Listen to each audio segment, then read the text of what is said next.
Chairman, and Mr. Secretary, thank you for joining us today. Really appreciate your time here. I read with interest in your conclusion, which you've talked about a little bit already, but I'd like to also just read. It says, much of my time as Secretary of the Interior has been spent working to reform old practices of the MMS and advance the President's vision of a new energy future that will help us to move away from spending hundreds of billions of dollars each year on imported oil. A balanced program of safe and environmentally responsible offshore energy development is a necessary part of the future. Our efforts to develop a robust OCS renewable energy program are a major part of the effort to find that balance and help us move our nation toward a clean energy future. Then you also go on to state that, for now we have to look at conventional oil and gas. It's interesting that we're here today because I'm not sure you probably did see the front page of the Wall Street Journal today. China tops U.S. in energy. And I'd just like to read just a little bit from this. China has passed the U.S. to become the world's biggest energy consumer, according to the new data from the International Energy Agency, a milestone that reflects both China's decades-long burst of economic growth and its rapidly expanding clout as an industrial giant. China's ascent marks a new age, it says here, in the history of energy.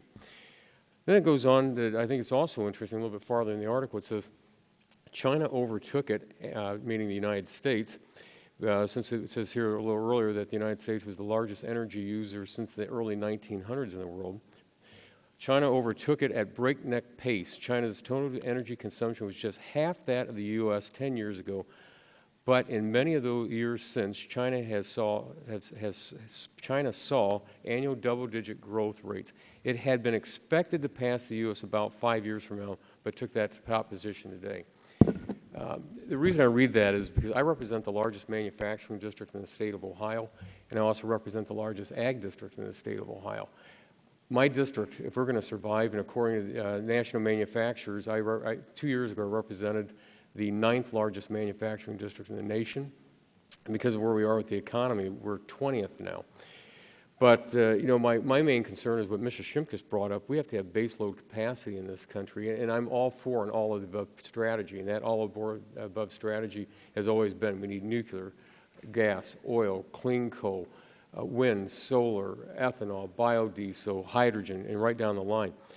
But for the factories in my district to operate, we have got to have power that turns on immediately, or we're not going to have people working. And the biggest problem in our area, we just talk about one thing, jobs, jobs, jobs. And when folks look around and they ask me, how come the jobs are leaving the United States? Well, now I'm looking at this article, and you can point one more thing that's killing us is that, the energy needs in this country are being shipped someplace else, which means they're going to be, their manufacturing's topping ours.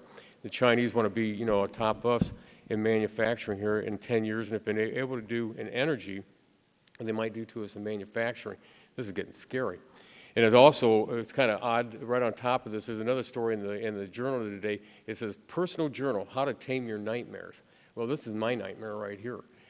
And, I'm really concerned that as the administration goes forward and that we get 30% of our U.S. oil comes from the Gulf, that, as you said in your statement on page 10 here, that, that you will continue to look at this conventional oil and gas playing a significant role in our economy and not selling it short, because we've got to have it to survive as a manufacturing country. And I'll leave it the rest of the time for an answer. Thank you.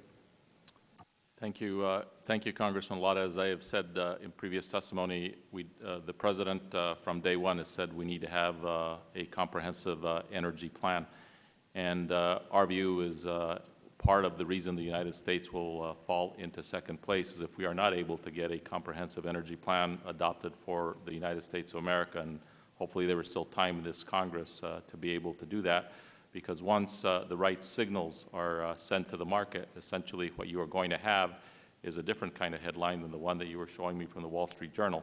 And that is that we as the United States are not playing for second place. We're playing for first place, as the President has said. But in order to do that, we need to have the long-range policies in place to bring up, as many of you support nuclear, as many of you support clean coal, as many of you support wind and solar and geothermal. But we need to have a framework that isn't the start and stop of energy policy, which we in this country have now had for the last 30 years. Well, thank you very much, Mr. Chairman. I yield back.